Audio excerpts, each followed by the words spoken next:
Paul Hayne in a minute. It's peculiar that I'm standing up here rather than over there, but the microphone's here, so that's the reason for that. Paul is my professor from the University of Washington, who I took a History of Economic Thought course from and very much enjoyed it. And Paul later recommended me to a week-long seminar that I tremendously enjoyed, where we had a whole week talking about economics and history and political philosophy. And with that model in my mind, I've always wanted to do something like that, and that sort of inspired me or got me interested in trying to organize these things the way we do. But Paul is a senior lecturer in economics at the University of Washington, and he's the author of a popular economics textbook called The Economic Way of Thinking, one of the few textbooks that's well written and interesting to read and fun. And I've been working with Paul for a number of years. He's given presentations at various seminars for students that we've had and seminars for teachers. And there's lots more I could say about him. But we don't have time. But I won't. We'll run out of time. Thank you. Please join me in welcoming Paul Hayne. All right. Okay, are we cranked up? Chip, where's? I guess ready to go. Okay. All right. Now, this is an experiment, so everybody cooperate. All right, a major difference between economists and other people, I think, is that economists see trade-offs everywhere. Economists don't like to use the word necessity, or it's impossible. To an economist, it's impossible means it would cost me more than I want to pay. Economists believe that there are substitutes for anything, and people will find them if they have the right incentives. Now, I've thought about this a long time, and I do believe that that's the biggest difference between economists and real people. Now, why is it important to realize that there are substitutes for anything, that there are lots of trade-offs out there in the world? I suggest there are two major reasons for recognizing this fact. The first is that the world is constantly changing, and what that means is that goods are constantly becoming more scarce or less scarce. And so in a highly complex economic system like ours, we want people to be constantly adjusting their behavior to take account of the fact that there's all of a sudden more of this and less of that. That's one reason. But another reason may be even more important. Think about it. If something is a necessity for which there's no substitute, well then any humane person would agree that everybody ought to have it, right? As a matter of right. Well, what that leads to, I think, is a lot of foolish and counterproductive public policies. Once we get this idea that there are necessities, which consequently have to be guaranteed to everybody as a matter of right, we do things that we come to regret. Let me give you an example that some of you will be familiar with from history books, if not from experience. The case of gasoline in the 1970s. OPEC, the Organization of Petroleum Exporting Countries, suddenly reduced the amount of oil available to the United States. Now, what this meant was that we had to economize. We had to get along with less oil.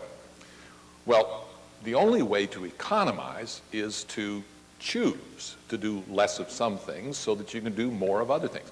Think about your budget. If your allowance is suddenly reduced from $10 a week to $5 a week, you have to economize. There are some things you still want to do, but because your budget is smaller, you're going to have to do less of other things. So in the 1970s, what we had to do, first of all, was choose among all of the possible uses for petroleum. That would include gasoline, heating oil, but other things that we're not so quick to think of, like asphalt, chemicals of various sorts, medicines even. Petroleum has lots of uses. Which are the uses that we should have eliminated? Which are the uses that we didn't want to eliminate? Well, let's focus on gasoline for a moment, because gasoline was one of the big users of petroleum. Are there substitutes for gasoline? Well, if you think about it for a moment, you realize that there are very valuable uses for gasoline. Suppose, for example, the ambulance is called out to rush someone to the hospital who's had a heart attack, and his life will be saved if the ambulance gets there immediately, but there's no gasoline. That, I would say, is a very essential use for gasoline. Then, on the other hand, there's the healthy teenager who jumps in the car in order to go 2 short blocks to the grocery store to pick up a loaf of bread. I would suggest that that's using gasoline in a way that is not terribly valuable. Well, when crude oil becomes more scarce, what we want to do is economize. And so that means we want all of the users of gasoline to stop using it for unimportant purposes so that it can be left available for people who have very valuable uses for it. We want people to not drive their cars when there's a good substitute for driving their car, right? We want them to do that so that we can all drive our cars in those cases where there isn't a good substitute. Well, I submit to you that the policies we pursued back in the 1970s did not lead to that result. We did not economize sensibly. We did not look for substitutes. We ignored trade-offs. And the basic reason we did so was because a lot of people were telling us, including our politicians, that there was no substitute for gasoline, that gasoline was a necessity. Well, let me stop here for a moment, because you're Americans, and like all good Americans, you're dedicated to the automobile. The automobile needs gasoline. So let me throw out a couple of questions, which you can talk about if you want to, or you can talk about something else if you want to, or you can object to what I've just said. Let me ask you to start thinking about the substitutes for gasoline. How many substitutes for gasoline are there? And I've got another question, if you're inclined to follow up on my questions. What about water? I said there are substitutes for anything. Are there substitutes for water? Isn't water a fundamental necessity? I'd like to push you on that a little bit if I can. What do you think? These are the 2 questions that I'm suggesting you talk about among one another. What are the substitutes for gasoline? You willing to discuss that? Ethanol, propane, natural gas,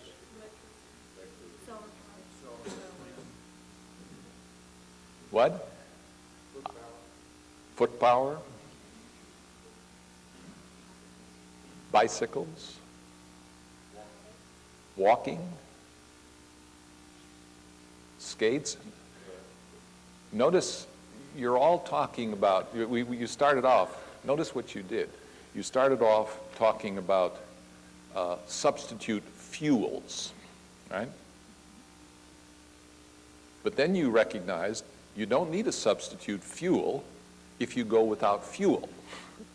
And so you shifted to bicycles, walking, and so on. But now let's go a little further. You see, when you started talking about bicycles, you were still fixed on alternative modes of transportation. But maybe we don't need to move. What are some other substitutes for gasoline? Work at home, computers, internet. Are those good substitutes for gasoline?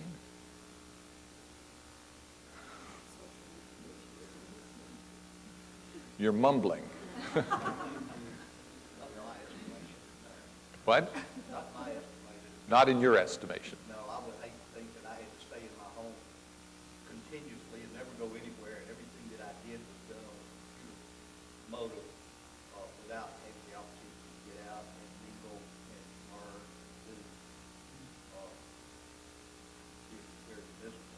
right?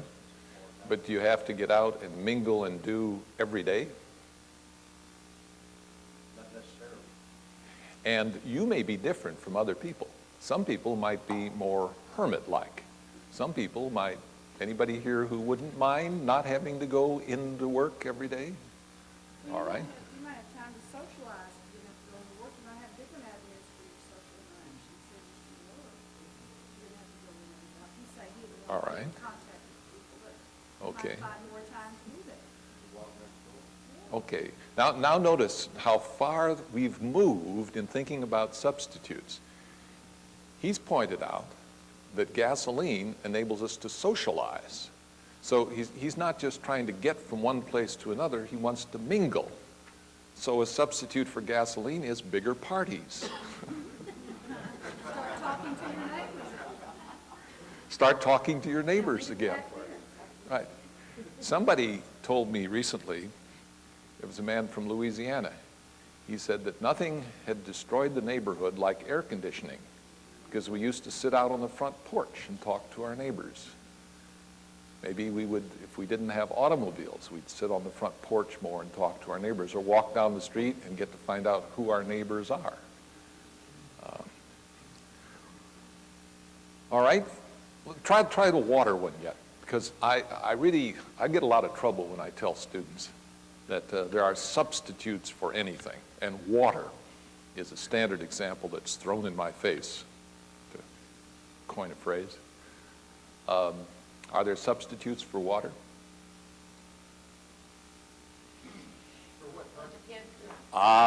For what purpose? Right. See, when people say there are no substitutes for water, what are they thinking of? Drinking. What percentage of the water that a typical American household uses goes for drinking? It's a tiny percentage. I've seen figures that suggest a typical American household uses about 350 gallons of water per day. Anybody drink that much? We have trouble. The nutritionists tell us we should drink 8 glasses of water per day. I find that tough. So what are some of the substitutes for water? Milk, all right? All right, fruit juice. Now you're thinking of drinking, though. Now let's get away from drinking. What? Handy wipes, all right? Yeah. All right, a deeper sink is a substitute. All right, yeah. Faucet washers to save water. All right, yeah. Rock landscape, okay, now we're in business. Rock landscape. Water-saving toilets, right? Japanese gardens and Japanese toilets, all right, okay. Okay, so backyard, okay, there's a good one. A backyard swing is a substitute for water. Here's the kids out there playing with the hose, and you come out and you say, "Stop that, don't you know there's a drought?" And the kids say, "But we're bored, what are we gonna do?" And you say, "Let's go down and buy a swing." Or a cartoon videotape would be a substitute for water. Kids don't have to play in the hose as long as they've got a videotape to watch. All right, there's a little game that I sometimes play with my students. I challenge them to name 2 distinct goods that would not under any circumstances be a substitute for one another. You might try that sometime. Name 2 distinct goods that would not under any circumstances be a substitute for one another. I don't want to try it now, I want to go on, but it's an exercise in imagination. Let somebody come up with one. See, there's no way in which this would be a substitute for that, and you watch your students. Some student will think of a circumstance in which they would be substitutes for one another. All right. Well, I said, sometimes it's very important that we in the society find fair and effective ways to cut off, well, let's focus on gasoline, to cut off the people who are wasting gasoline, to eliminate the wasteful uses so that we can allow the important uses. Now that's going to be a complex judgment. For you, I think, some uses of gasoline are far more important than they would be for me. I don't like automobiles particularly. I think automobiles are inconsistent with urban life, but that's a prejudice. I don't mind walking. I have a bicycle, and I love riding my bicycle. But other people, very different. I happen to live along a good bus line, and I can get to work on the bus very easily. There are other people who cannot get to the bus very easily. So if we say we want people to stop using gasoline for trivial purposes in order to save it for the best purposes, there's no way of deciding what is best and what is trivial from region to region or from person to person. So we want everybody to make their own judgments, don't we? That's really what we want. Well, let's try a case. Suppose you live in a city where the weather's been very warm, there's been an inversion, and the environmental authorities decree a smog alert. Smog alert. And everybody is asked to stop driving their car except for essential trips. Okay, what's an essential trip?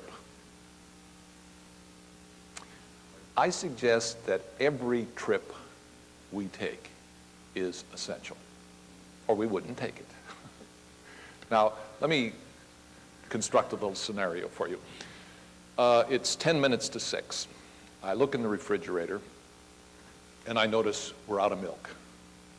And I need milk for my cereal in the morning. So I have to go to the store, which is just 2 blocks away, and get milk. But I want to watch the 6 o'clock news. And if I walk, I'll miss the 6 o'clock news. On the other hand, I could go after supper, after the 6 o'clock news and supper, but I might forget. And if I forget, then I won't have any milk in the morning. And I could go out and get it in the morning, but I never get up in time. I'm not going to have time in the morning. Well, I could eat toast, but I really don't like toast. I like cereal with cold milk. So what do? I jump in the car and go to the grocery store and get the milk. And that's an essential trip. Well, let's start thinking about what are the substitutes for gasoline in this case? Taping the 6 o'clock news. Or has it occurred to you that the 10 o'clock news is a substitute for gasoline? Or a piece of paper. Write myself a note. An alarm clock, either to ring after dinner to remind me, oops, I've got to go to the store. Or to get me up earlier in the morning. And of course, there's toast is a substitute for gasoline. All right? Now, you see what the problem is. I'm going to get in my car and drive because I don't consider any of these good substitutes. They're not good enough. But if gasoline cost me a lot of money, I might find that toast is an excellent substitute for gasoline. The trick is we've got to eliminate rationalization, don't we? And the economist says that the best way to eliminate rationalization is to make people pay the cost of what they do. I like to say that money prices encourage honesty. They encourage us to be honest about what's essential and what's trivial. We have to pay the price of what we do, then we genuinely economize. You see, if we're all going to be left free to make our own decisions about what's an essential use and what's a trivial use, without having to pay the price of our decisions, then there's going to have to be some authority who monitors our behavior and second guesses us. Otherwise, nothing is going to happen. My point is that at existing prices for gasoline or everything else, everything we do is efficient. I like to ask my students, what's the most efficient way to commute from your home to downtown? And I give them a whole bunch of answers on my multiple choice test question, by car, pool, by bus, by bicycle, roller skates. And one I always include is in solemn procession, carrying candles and chanting psalms. And notice that for a person with the right values and tastes and preferences, that would be the most efficient way to commute to work. It all depends upon your circumstances. And we are all inclined to call other people's judgments stupid, irresponsible, short-sighted. We don't have to do that if other people are paying the cost of what they're doing. That's why the economist thinks prices are so terribly important when it comes to making trade-offs. We can leave people free to make their own trade-offs if they're paying the price of what they're doing. Let me just throw out an example for you. Housing. Move away from gasoline, let's talk about housing. Housing is widely considered a necessity of life, right? Everybody needs housing. We would talk about the basic necessities: food, clothing, housing. Sometimes we add medical care. All right. Now, some people have concluded that because housing is a basic necessity, it should be guaranteed to everybody as a matter of right. Now, let me ask you, what do we mean by housing? A cardboard box is housing. I don't think it's very good housing. So is a 140-room mansion. If we're going to guarantee everybody housing, where in between a 140-room mansion and a cardboard box is the guarantee going to be placed? What is adequate housing? Now, I submit that each one of us has a different answer to that question. What is adequate housing? My wife and I aren't terribly fond of automobiles. We don't know much about them. We don't drive ours very often. But we do live in a big house. We like space. For our children when they come home, my wife has a studio in the house. We like to rattle around. We have a lot of paintings. We need walls to put them on. We are willing to substitute cars for house. We give up on cars. We drive a cheap car and keep it a long time so that we will have more resources left to spend on housing. And that seems to us very sensible, even though other people look at us and see the kind of car we drive and say, I thought you made a decent income. Look at what you're driving. They sort of despise us. But there are other people who live in houses that I would feel cramped in, but do they have fancy cars? Notice that automobiles are substitutes for housing, and housing is a substitute for an automobile. In fact, everything is a substitute for everything else. Now, what's a responsible choice with respect to housing? I do not have to sit in judgment on your choices if you are paying the cost of your choices. If you're paying a money price that reflects the cost, then you can do as you please. Well, let me see what you do with this. Suppose we want to assist the homeless. Suppose we all want to assist the homeless. Why don't we give them money instead of providing them with housing? Instead of building housing for the homeless or trying to build housing for the homeless or giving them rent vouchers or something like this, why don't we just give them money? And here's another question along the same lines. In the 1970s, the government, as you know, kept price ceilings on gasoline.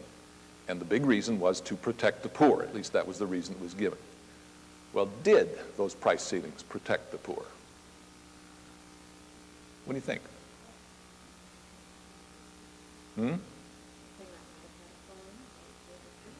Might not have a car anyway if they were poor.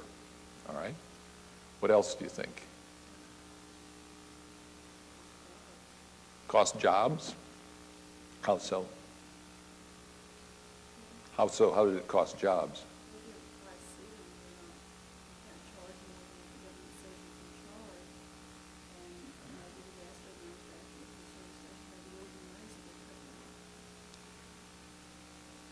So the gasoline stations closed earlier, didn't they?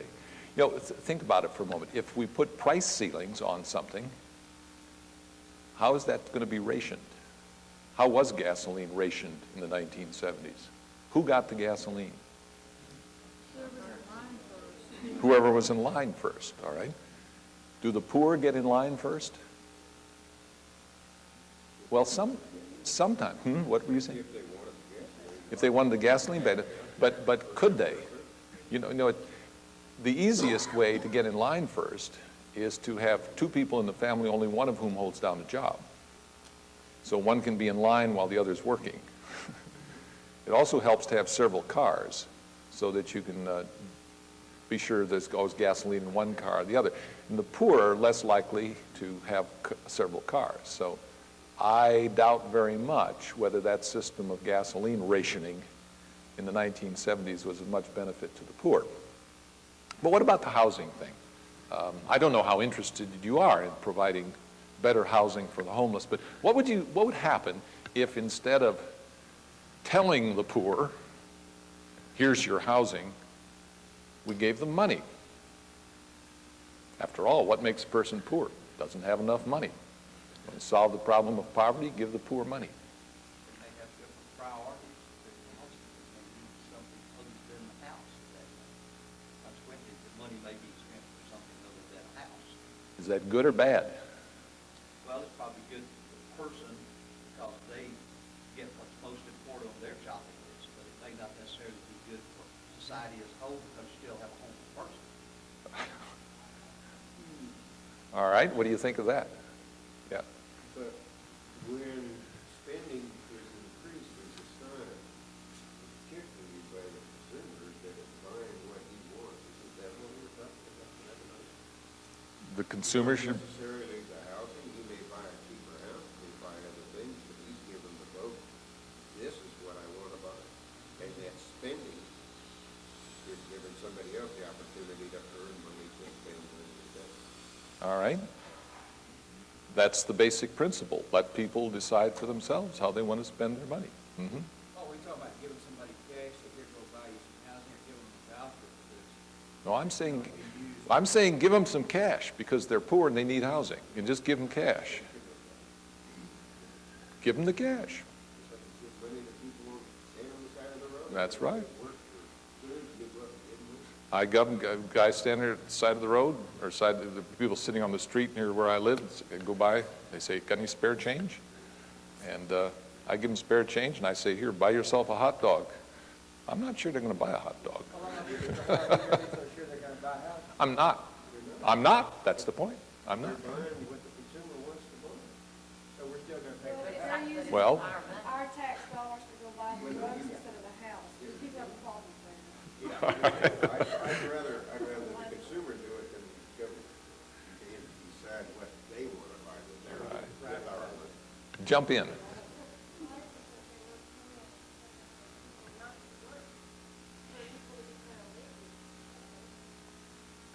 Well, notice what's coming out in this discussion, and it's what I hoped would come out, is that we don't always want people to have their preferences. We've got our preferences about other people's preferences. And somebody says, I have a right to spend my money as I please. I might respond, not if you're asking me to give it to you. But I think that talking about this question, giving the poor money instead of goods, see, instead of food stamps and rent subsidies and medical vouchers and so on, instead of giving them those things, what we give them is money. That would enable the poor to exercise their preferences, but it might be inconsistent with the preferences of those of us who are making the money available. And if we can't exercise our preferences, one of which is to make more available to the poor, we might make less available to the poor. All right, well, let me take up the, come back to the basic question, the basic concept in all of this. The principle underlying this entire lesson, today's lesson, is what economists call the law of demand. And the law of demand asserts that when the cost that people have to pay to obtain something they want goes up, they are going to choose to obtain less of it. When people can obtain something they want at a lower cost, they're going to choose to take more of it. So when the relative costs of goods change, people are going to adjust their patterns of purchase, use, and possession. Economists like to graph this, and it turns out to be a downward sloping line, reflecting the fact that the price we must pay for something and the quantity that we want to purchase will vary inversely. Higher prices will want to purchase less, lower prices will want to purchase more. And that is the basic way in our society that we get people to economize. When something becomes more scarce, the price rises. It even rises automatically, but I don't want to get into that. Get into that in a later lesson. What I want you to recognize is that the fundamental way in which we ration scarce goods in our society, in which we decide how much should go to whom for what purposes, is by allowing people to choose to spend their own money on it. Whether they earned that money or had it given to them or inherited it from their grandmother, they have money in their possession and they pay the money price, and scarce goods get allocated to people who are willing to pay the money price. A lot of people are skeptical about that way of doing it. They would agree that's the basic way we do it, but that's not the only way we do it. Let me take another problem of scarcity. Children. Say you have 3 children in your family and only 1 TV set. And the children disagree about what program they want to watch. You, let's say, have no preferences. You don't want to watch TV at all. 3 children, 3 different TV programs that they want to watch. How are you going to ration the TV set? Well, you could ration it by money price. You could say, what am I bid? Jimmy? Jacqueline? Jerry? And you could let the one who offers you the most money choose the channel. Now, one thing wrong with that is that your children are likely to be of different ages, unless you have triplets, and the older children are likely to have more money, and so the older children will always get to watch their programs. Right? That's not fair. Of course, what you could do is say the winning bid goes to the losing children. Right? And then the younger children could bid up the price and extract money from the older child. They would then be substituting lollipops and other good things for their TV program. But I don't recommend that. Probably don't want to get into that with children. Another way to do it might be merit. You would say, Jackie, you get to watch your program because you've been good. Well, I like to use that system. Of course, I'm the judge of who's been good. And one of the problems with that is it encourages snitching. You say, Daddy, you just think she's been good. You don't know what she's been doing. But there's another principle here, I think, with children. How about intensity of desire? You know, Jackie wants to watch this program just a little bit. But Jimmy really would die to watch his program. Ooh, he's been thinking about it all week. Do you really think, shouldn't I let Jimmy? The trouble with that one is, that it encourages kids to practice deception, to be phony, to pretend. In fact, Jimmy might want to watch his program just a little bit, but he acts as if it's the most important program since the Civil War. And on the other hand, Jackie might want to watch Jimmy's program too, but she realizes if she makes a fuss in a scene, then I'll say, okay, next time you get to choose. See, this encourages all kinds of deception, doesn't it? When we start passing out things in this way. Now, it works in families, though I don't think it always works terribly well. But allocating or rationing scarce goods on the basis of merit and such criteria as intensity of desire, that can be made to work in a very, very small community of people who know and love one another very much. But I submit it's no good at all in a large society. I don't want the Secretary of Transportation to be deciding who needs gasoline and how much they all get. A very important advantage of rationing goods by money prices is that it gives people freedom and power.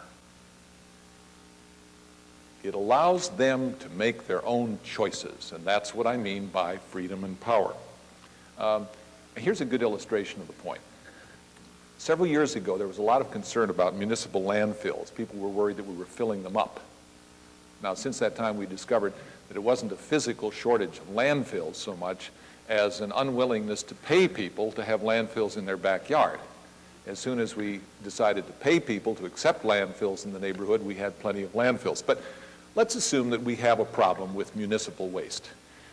When we were very concerned about it, some people suggested that we ought to ban disposable diapers because they discovered that 2% of the waste going into municipal landfills was disposable diapers. Now that's a pile of disposable diapers. Think about it for a moment. If we had this problem, if we were really concerned about municipal waste, would it be a good idea to ban disposable diapers? Suppose that disposable diapers had other bad effects on the environment. Would we really want to ban them? And the economist, with his love or her love for money prices, says no, no, no, because that reduces people's freedom and power. All right, disposable diapers are bad things for the environment. No, they're also good things for the environment. If your environment is a baby's bottom, then overnight a disposable diaper is good for the environment because disposable diapers keep babies a lot drier at night, especially if the baby has diaper rash. There are times when disposable diapers are very valuable. When you're taking a trip, or when you're taking the baby downtown to go shopping. In fact, if the baby does something that babies are apt to do while you're downtown shopping and you don't have a disposable diaper, your cloth diaper becomes a disposable diaper, right? So what I'm pointing out is that there are times when there are no good substitutes for disposable diapers, and there are times when there are excellent substitutes for disposable diapers. And if we were to go at the problem by raising the price of disposable diapers, we would leave people the freedom and the power to make their own decisions based on their own circumstances, and they could decide when diapers are very useful and when they're not. Does that make sense? That's why economists, I think that's why economists so love rationing goods by money prices. It gives people lots more freedom and a lot more power to achieve their own purposes effectively and fairly. Well, if that's a good idea, why don't we use it with air pollution in our cities?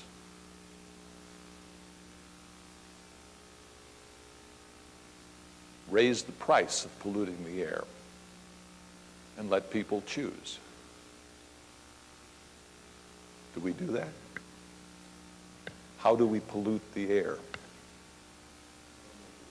Automobiles, industry. What we tend to do, when we get into trouble, we practice command and control. we try to pass regulations and tell everybody what they have to do. Or on Tuesdays, nobody can drive unless their license number ends, unless their license plate ends in an odd number. Is that really the best way to do it? Why not raise the price of driving into the central city and let people choose? They can drive if it's very, very important to them to drive, and we'll test that by whether they're willing to pay the price. What do you think?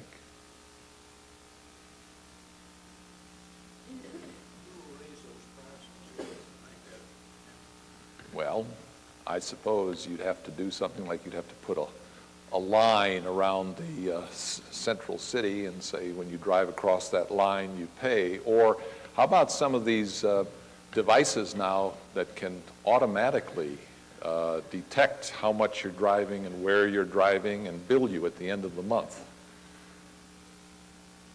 Too complicated? Who would do that? Well, I suppose it would have to be the government. What?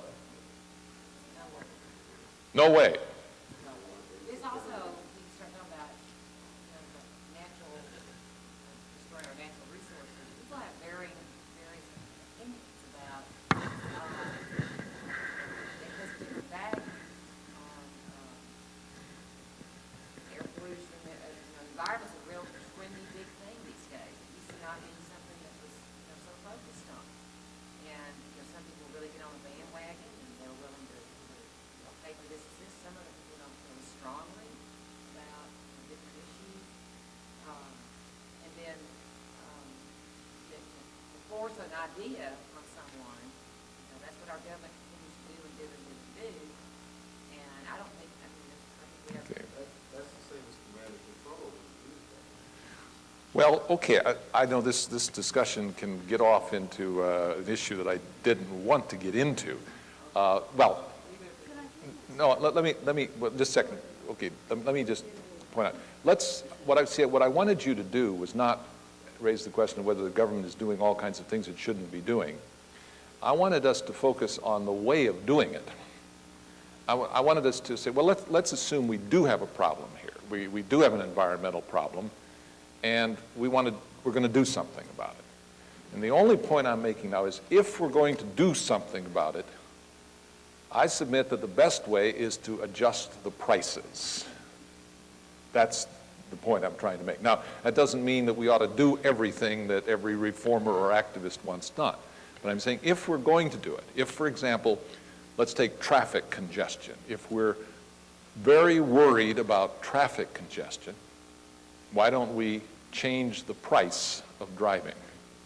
If we're worried about air pollution, why don't we change the price of putting gunk in the air?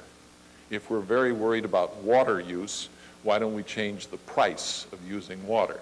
And the point I wanted to make is that that increases people's freedom and power. Of course, it diminishes their freedom and power to some extent. Every time I have to pay more, give up more to do what I want to do, my freedom and power go down.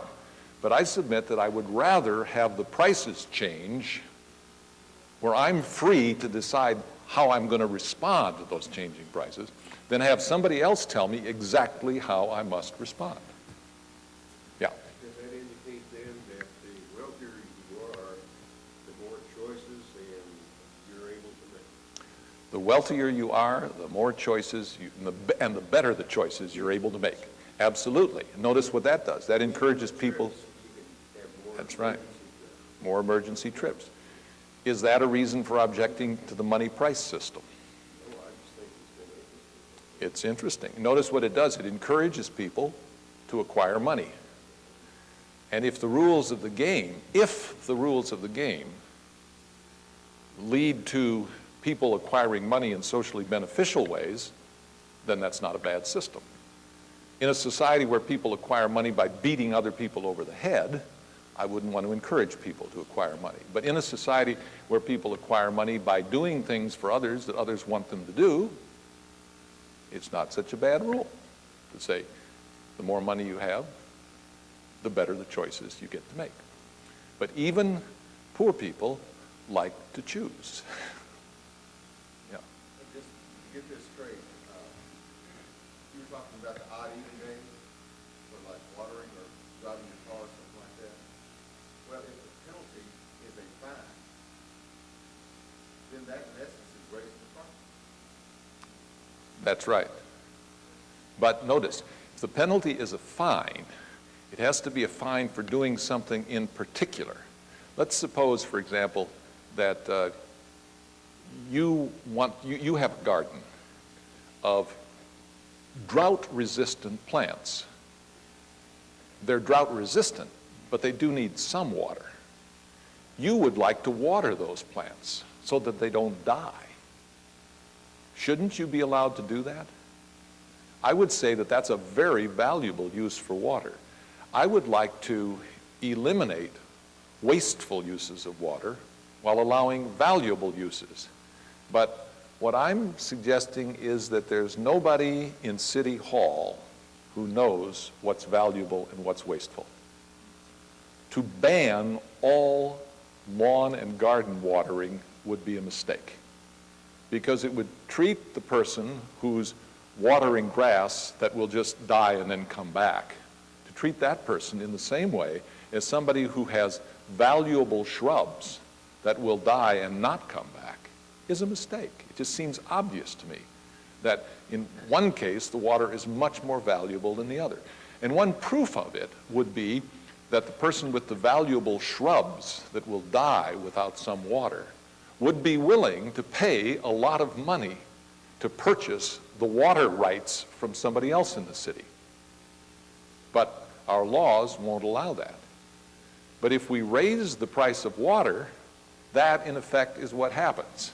When we raise the price of water, people begin not using it for purposes that they deem less valuable, and that makes water more available to people who place a high value on using it. That's what we're finding out in our community, where we have designated one day a week for shipping the water. And they're wondering why consumption is not down. Command and control, but they don't realize that 10 years ago, they gave everybody a $13,000 gallon allotment per month. And every gallon you went over that, you paid extra, and that worked. All right. But this command, from what they even ordered. Right. That technique, Cheating in the back. yeah, right. Those lifeline rates where everybody is guaranteed a certain amount at a low price, a certain minimum amount at a low price. But when you go beyond that, you begin paying through the nose. That's the way of simultaneously protecting the poor and giving people the freedom and power that comes with using the price system. Well, I want to cut this off, so you can shut off the tape if you want to. Now, this didn't work the way I anticipated.